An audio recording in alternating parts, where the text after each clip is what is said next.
नमस्कार दोस्तों, मैं रजनीश कुमार पांडे एक बार फिर से आपका हार्दिक स्वागत करता हूं आपके अपने YouTube channel practice mock SSC पर। कैसे हैं आप सभी लोग? आशा नहीं बल्कि पूरा विश्वास है कि जैसे भी होंगे पढ़ाई ज़बरदस्त कर रहे होंगे। ठीक है, कैसे भी होंगे से मतलब चाहे अच्छे हों, बुरे हों, हेल्दी हों, बीमार हों, लेकिन पढ़ाई ज़रूर कर रहे होंगे। ठीक है, थोड़ा सा मेरी बात को भी समझने की कोशिश कीजिएगा।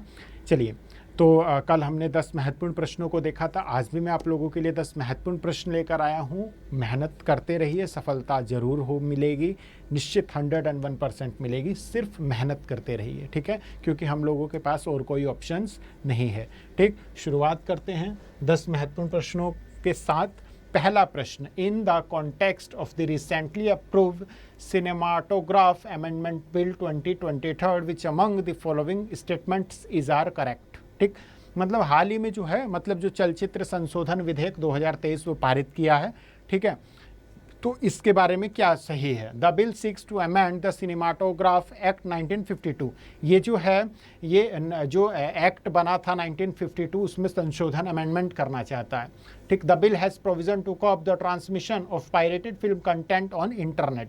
बिल में इंटरनेट पर जो पायरेटेड फिल्म सामग्री है उसके प्रसारण को रोकने का प्रावधान। जैसे कि आप लोगों ने देखा होगा, आप लोगों के दोस्तों, आप लोग करते होंगे ज़रूर। ठीक, जैसे कि आप लोगों के दोस्तों भी, मान लीजिए कोई हॉल में नई मूवी लगी, ठीक, तो अभी वो हफ्ते भर हॉल में लगेगी, लेकिन आप लोगों के पास व्हाट्सएप पे, टेलीग्राम पे, मतलब उसकी जो है कॉपी, डुप्लीकेट कॉपी आ जाती है। तो उससे क्या होता है, उससे जो मॉल वगैरह जहाँ मूवी लगती है उनको बहुत ही मतलब करोड़ों में जो है लॉस होता है। तो इस जो उसके लिए अब ना सज़ा का प्रावधान किया गया है, तो उसमें जो है ये भी है। यानी कि अगर मैं बात करूँ तो लगभग ये भी सही है, ये भी सही है। Next, the bill has provision to classify film based on age group. यानी कि अभी क्या है, अभी केवल 3 एज ग्रुप है। ठीक है, उसमें क्या है, यू ए, ध्यान से समझें। यू वाली फिल्म वो है जो आप सभी लोग देख सकते हो, बच्चे, बड़े, बूढ़े सभी लोग देख सकते हैं, इसमें कोई वो नहीं है। ए वो है कि इसमें जो है 18 वर्ष से कम उम्र के बच्चे अपने पेरेंट्स के मार्गदर्शन में ही वो मूवी देखेंगे।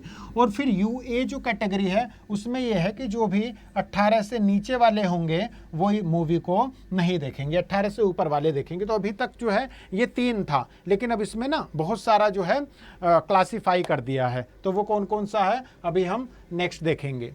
ठीक, कैबिनेट ने जो है इस बिल को जो है 2023 को अप्रूवल दे दिया है। ठीक, अगर मैं बात करूं तो ये जो बिल है 2023 का, ये 1952 वाले को ही अमेंड किया गया है।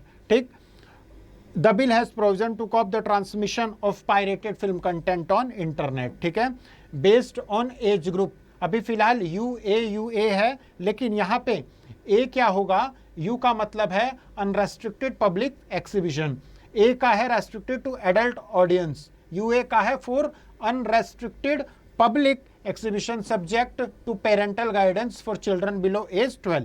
S is for special category audience such as doctor and scientist. तो यहाँ पे एस वाली और कैटेगरी को जोड़ दिया गया है, जो कि ये मूवी सिर्फ डॉक्टर और साइंटिस्ट ही देख पाएंगे। इसके साथ साथ UA7+ मतलब 7 से उम्र के अधिक के बच्चों के लिए, 13+, 16+, ठीक है, इन प्लेस ऑफ 12। पहले जो 12 साल था वो ये हो गया, यानी कि ये वाली मूवी 7 से कम बच्चे नहीं देखेंगे। जैसे कि मतलब हॉरर मूवी आती है, बच्चों के मन में भय रह जाता है, या मतलब गेमिंग वाली मूवी आती है तो फिर गेम वगैरह सारी चीज़ें, मतलब कहीं ना कहीं फोकस। तो अब जो है कैटेगरी वाइज, जो कि कहीं ना कहीं बहुत अच्छा स्वागत योग्य जो है ये मतलब कदम है। अगला प्रश्न, राष्ट्रीय सिविल सेवा दिवस प्रतिवर्ष किस तारीख को मनाया जाता है? तो हाल ही में 21 अप्रैल को यह दिवस मनाया गया। ठीक है, और ये दिवस इसलिए मनाया जाता है क्योंकि जो लाल बहादुर शास्त्री, मतलब जो सरदार वल्लभ भाई पटेल थे, सरदार वल्लभ भाई पटेल जी जो थे, ठीक है, जिन्हें आयरन मैन ऑफ इंडिया भी बोला जाता है, उन्होंने इस दिन जो है पहले मतलब जो सिविल सर्वेंट जो बने थे उनको मतलब उनको उन लोगों के साथ बैठ के मतलब बातें वगैरह की थी, मतलब सारी चीज़ें, तभी से ये जो है ये सिविल सेवा दिवस मनाया जाता है। साथ ही साथ अगर मैं बात करूं संवैधानिक कॉन्स्टिट्यूशनल उसकी प्रोविज़न की, तो आर्टिकल 315 में यूपीएससी के बारे में लिखा हुआ है।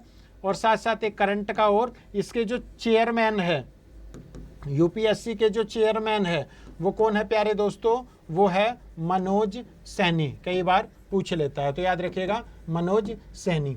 ठीक, national civil service day observe 21 April. ठीक है, ये इस बार जो है 16th सिविल सर्विस डे मनाया जा रहा है। ठीक है, ये क्यों मनाया जाता है? 21 अप्रैल को सरदार वल्लभ भाई पटेल जो कि फर्स्ट होम मिनिस्टर थे स्वतंत्र भारत के, उन्होंने एड्रेस किया था प्रोबेशनर जो अधिकारी होते हैं जो ट्रेनिंग के लिए जाते हैं, ठीक है, officer at Delhi Metcalfe house in 1947। In his address he called civil servants the steel frame of India. ठीक है, इस बार की थीम है Viksit Bharat, empowering citizens and reaching the last mile. The day is also observe. ठीक है, मतलब ये जो है हमारे देश में जो प्रशासनिक मशीनरी है, जो तंत्र है, उसको जो है डिफरेंट लोगों तक कैसे रन करना है, ये सारी चीज़ें इसमें बताई गई है। एक चीज़ याद रखिएगा, जो चार्ल्स कॉर्नवालिस थे उन्हें father of Indian civil service बोला जाता है। ठीक, during the national civil service day 2023 जो PM Narendra Modi has conferred the Prime Minister Award for Excellence in Public Administration to 15 awardees। ठीक है, विज्ञान भवन में इन्हें मिला है। अप्रैल 2023 में नेक्स्ट भारत और थाईलैंड के बीच रक्षा वार्ता बैंकॉक में आयोजित की गई, वो कौन सी थी? तो प्यारे दोस्तों, वो थी कौन सी? 8th। अगर मैं बात करूं थाईलैंड की, तो यहाँ याद रखिएगा, अगर मान लीजिए ये एशिया है, ठीक, और यहाँ पर ये हमारा भारत है, फिर इसके साथ यहाँ पे बांग्लादेश है, म्यांमार है, ठीक है, और वियतनाम है, तो यहाँ पे थाईलैंड आता है। ठीक, तो थाईलैंड की लोकेशन मैंने आप लोगों को बता दी। और ये कौन सा एडिशन था? ये 8th एडिशन था। इसके बारे में थोड़ा सा डिटेल देखेंगे। 8th defence dialogue between India and Thailand has been held recently, जिसमें अगर बात करें, इस मीटिंग को चेयर किया special secretary minister of defence जो इंडिया की थी निवेदिता शुक्ला वर्मा, और थाईलैंड की तरफ से थे नुचित श्रीबनसोंग। ठीक, थाईलैंड के बारे में बात करें, एशिया में आता है, कैपिटल बैंकॉक है, थाई बात इसकी करेंसी है, और प्राइम मिनिस्टर है इसके Prayut Chan o cha. Next question, recently the second financial market dialogue has been held between India and which is country. ठीक, तो ये इंपॉर्टेंट है, ये यूनाइटेड किंगडम के साथ ये वार्ता हुई है। ठीक, यूनाइटेड किंगडम की, इसके बारे में थोड़ा सा आप लोग ऑन स्क्रीन देख लीजिएगा। Next question, which country Hellenic air force has recently hosted a multinational air exercise जो कि इनियोचोस 23rd, तो ये मनाया गया ग्रीस के साथ। किसके साथ? ग्रीस के साथ। किस देश की हेलेनिक वायुसेना ने हाल ही में एक बहुराष्ट्रीय वायु अभ्यास एक्सरसाइज इनियोचोस 23rd की मेजबानी की है? तो वो ग्रीस ने। ठीक है, इस एक्सरसाइज को याद रखिएगा, इनियोचोस 23rd। ठीक, याद रखिएगा। इसके बारे में अगर हम बात करें तो ये जो एक्सरसाइज थी, इसमें Su-30 MKI और 2 C-17 एयरक्राफ्ट का जो है प्रयोग किया गया। ठीक, और ये याद रखिएगा मल्टीनेशनल एयर एक्सरसाइज थी, मतलब वायु वाली। ठीक, इसके बाद बात करें यहाँ पे, recently the council of scientific and industrial research Delhi has inked an umbrella memorandum of understanding with which Navratna PSU to pursue technological partnership in select domains across the energy valuable chain। अब देखिए यहाँ पर क्या लिखा हुआ है, नवरत्न, यानी कि जो 9 रत्न वाली कंपनी है इनमें से कौन सी, यानी कि जो आंसर हुआ वो नवरत्न होगी। तो ये है OIL यानी कि ऑयल इंडिया लिमिटेड। तो यहाँ आपको एक एक्स्ट्रा क्या मिला कि OIL जो है वो भारत की नवरत्न कंपनी है। ठीक, इसके बारे में देखेंगे, ये जो CSIR के साथ जो MOU हुआ वो ऑयल के साथ हुआ। ठीक, जिसका हेडक्वार्टर नोएडा उत्तर प्रदेश में है, और रंजीत रथ इसके जो है CMD हैं। ठीक, नेक्स्ट प्रश्न, अप्रैल 2023 में प्रधानमंत्री नरेंद्र मोदी ने पहले वैश्विक बौद्ध शिखर सम्मेलन का उद्घाटन कहाँ किया है? ठीक, इन अप्रैल 23rd prime minister Narendra Modi has inaugurated the first global Buddhist summit in. अब देखिएगा प्यारे दोस्तों, कंफ्यूज कैसे करता है एग्जामिनर। बौद्ध शिखर सम्मेलन, पहला ही ऑप्शन गया, बौद्ध गया। पहले ऑप्शन पे ही बच्चे जिसे नहीं पता होगा, जिसने नहीं सुना होगा, उसका माइंड क्या कहेगा, यही आंसर है। यह आंसर नहीं है, इसका आंसर है न्यू दिल्ली। ठीक है, गया से संबंधित थे बौद्ध, लेकिन इसका आंसर है न्यू दिल्ली। तो एग्जामिनर ने उसे A पे ही रखा। इसके बारे में थोड़ा सा देखेंगे प्यारे दोस्तों, जो इसकी थीम थी वो थी responses to contemporary challenges philosophy to practice. ठीक, यह होटल अशोक में सबमिट हुआ न्यू दिल्ली में। ठीक, और इसमें एक चीज और देखिएगा, इसका जो हेडक्वार्टर है आईबीसी का, ये 2013 में इसका गठन हुआ था, नई दिल्ली में है, जिसमें से 170 डेलीगेट्स आए थे विभिन्न कंट्री से, Mexico, Cambodia, Laos, Thailand, Japan, ये सारी चीजें। ठीक, यहाँ पे एक चीज और देखिएगा, अगर मैं बात करूँ जो बौद्ध संगीतियाँ हुई थी, थोड़ा सा स्टैटिक जैसे कि आप लोग जोड़ डालते हैं, तो ट्रिक है इसकी रा वा पा कु।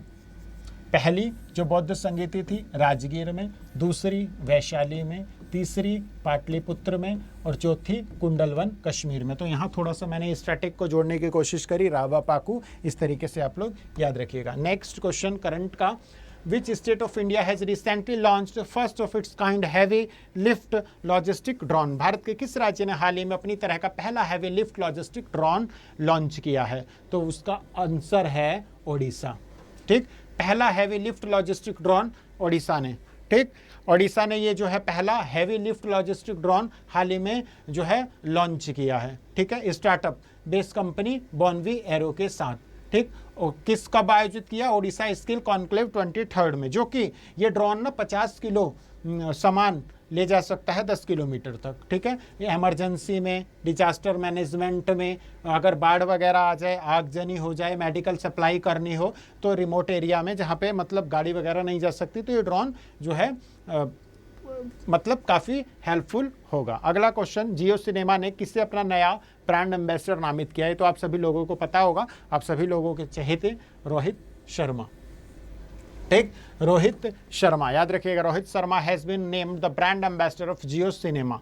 ठीक, जियो सिनेमा के ये एक डिजिटल स्ट्रीमिंग ऐप है। ठीक है, रोहित शर्मा इस जो कि इंडियन मेंस टीम के कैप्टन है और मुंबई इंडियंस के जो है मतलब एक तरह से कैप्टन है, वो रोहित शर्मा, उन्हें ही ब्रांड एम्बेसडर बनाया गया है। साथ ही साथ अगला प्रश्न, ठीक, ये मैं आप लोगों के लिए छोड़ता हूं, क्योंकि ये थोड़ा सा याद रखिएगा, इसमें डिपार्टमेंट है, सेक्रेटरी है, ठीक है, उसको मैच करना है। इसके बारे में थोड़ा सा आप लोग इसमें देख लीजिएगा, पूरी लिस्ट है, अनुराग जैन, राजेश कुमार, सौरभ गर्ग, रटना नहीं है, ऊपर ऊपर थोड़ा ओवरव्यू करके देख लीजिएगा, मतलब कौन किसके सेक्रेटरी है, कौन से डिपार्टमेंट में ही, सारी चीज़ें आप लोग जरूर देख लीजिएगा। ठीक, तो आई होप आप सभी लोगों को समझ में आया होगा और एन्जॉय किया होगा। बहुत इंपॉर्टेंट प्रश्न थे आज के में कुछ। ठीक है, तो खूब मन लगाकर आप लोगों को पढ़ाई करना है। ठीक, कल हम लोग फिर मिलेंगे कुछ 10 इंपॉर्टेंट क्वेश्चन के साथ, तो तब तक खूब मन लगा कर पढ़ाई कीजिए। कल में फिर मुलाकात होगी, तब तक के लिए जय हिंद, जय भारत।